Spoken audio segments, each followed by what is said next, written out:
Assalamualaikum warahmatullahi wabarakatuh. Perkenalkan, saya Lutfianti Amalia, perwakilan dari kelompok 6, akan mempresentasikan materi tentang K3 bidang kelistrikan. Kelompok 6 yang beranggotakan 5 orang. Yang pertama ada Fazar Sidik dari Teknik Elektro, yang kedua ada Ilham Syah dari Teknik Elektro, yang ketiga Sukiyadi dari Teknik Mesin, yang keempat Ida Farika dari Teknik Industri, dan yang kelima saya sendiri Lutfianti Amalia dari Teknik Industri. Baiklah, materi selanjutnya. Apa sih K3 listrik? Keselamatan kerja listrik adalah keselamatan kerja yang bertalian dengan alat, bahan, proses, tempat, lingkungan, dan cara-cara melakukan pekerjaan.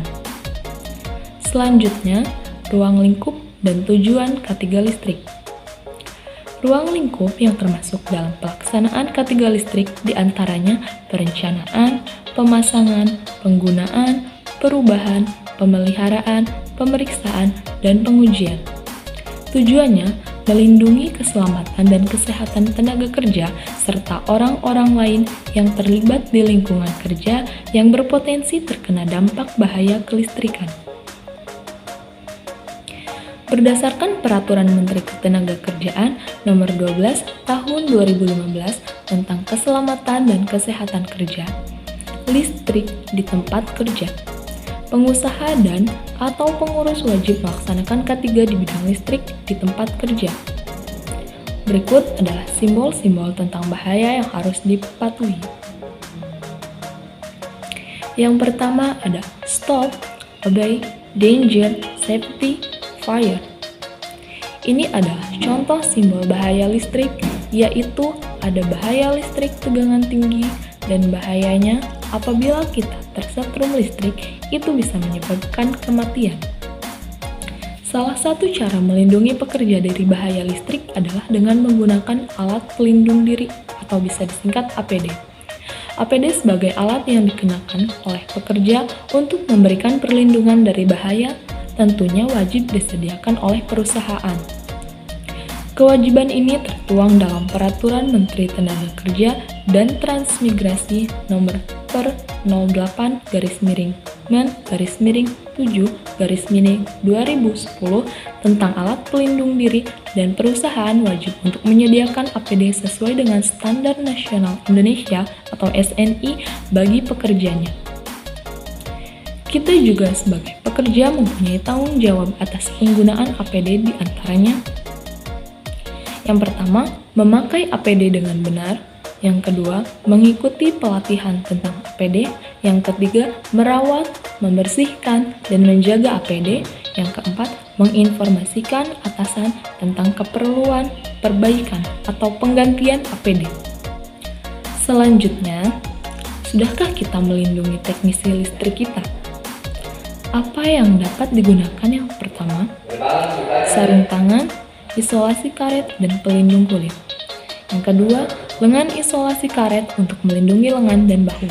Yang ketiga, pakaian tahan api atau fire resistant untuk melindungi tubuh dari arc flash. Yang keempat, hood untuk melindungi kepala terhadap arc flash. Yang kelima, topi keras untuk melindungi kepala dari menabrak atau terkena benda. Yang keenam, kacamata pengaman dan pelindung untuk melindungi wajah dari benda terbang dan busur kilat. Yang ketujuh ada safety shoes dan overshoes untuk melindungi kaki dari pekerja agar tidak langsung menyentuh tanah. Selanjutnya ada beberapa ketentuan untuk memelihara APD dengan baik. Yang pertama, meletakkan APD pada tempatnya setelah selesai digunakan. Itu supaya APD yang kita tidak tertukar dengan APD milik orang lain, dan juga pada saat kita mencari atau ingin menggunakan APD, kita tidak kesulitan mencari atau bisa karena faktor lupa menyimpan itu bisa menyebabkan menghambat pekerjaan kita. Selanjutnya, melakukan pembersihan secara berkala. Jangan biarkan APD kita kotor atau jarang dibersihkan. Kita juga harus memeriksa alat safety sebelum dipakai untuk mengetahui adanya kerusakan atau tidak layak pakai. Slide berikutnya ada potensi bahaya jika tidak menggunakan APD. Yang pertama, terjatuh, terpeleset, kejatuhan benda, dan terantuk. Yang kedua, terpapar sinar dan gelombang elektromagnetik. Yang ketiga, kontak dengan bahan kimia baik padat maupun cair. Dan yang terakhir, terpapar kebisingan dan getaran. Selanjutnya, ini contoh penggunaan APD benar untuk teknisi kelistrikan. Ia menggunakan sarung tangan, kacamata pelindung, pakaian tahan api, topi, dan alat pelindung diri lainnya.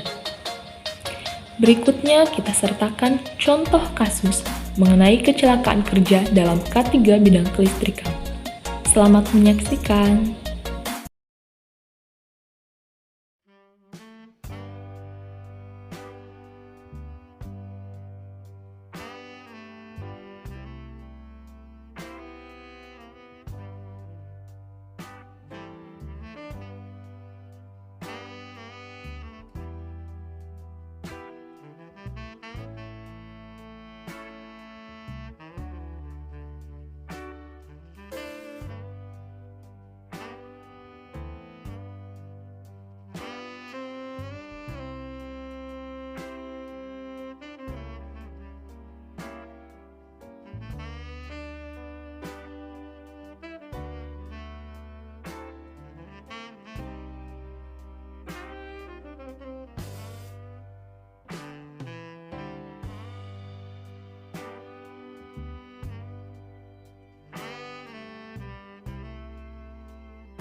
Baiklah, kesimpulan yang dapat kita ambil dari cuplikan video tadi adalah bagaimana pentingnya penggunaan APD pada saat bekerja dapat mempengaruhi kesehatan dan keselamatan pekerja.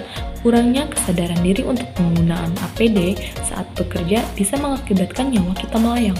Fokus pada saat bekerja juga penting, kalau tidak akan banyak kemungkinan kecelakaan kerja yang tidak diinginkan. Sekian dari saya, perwakilan kelompok 6. Saya ucapkan terima kasih atas perhatiannya kepada Pak Eko Purnomo STMT dan rekan-rekan semua.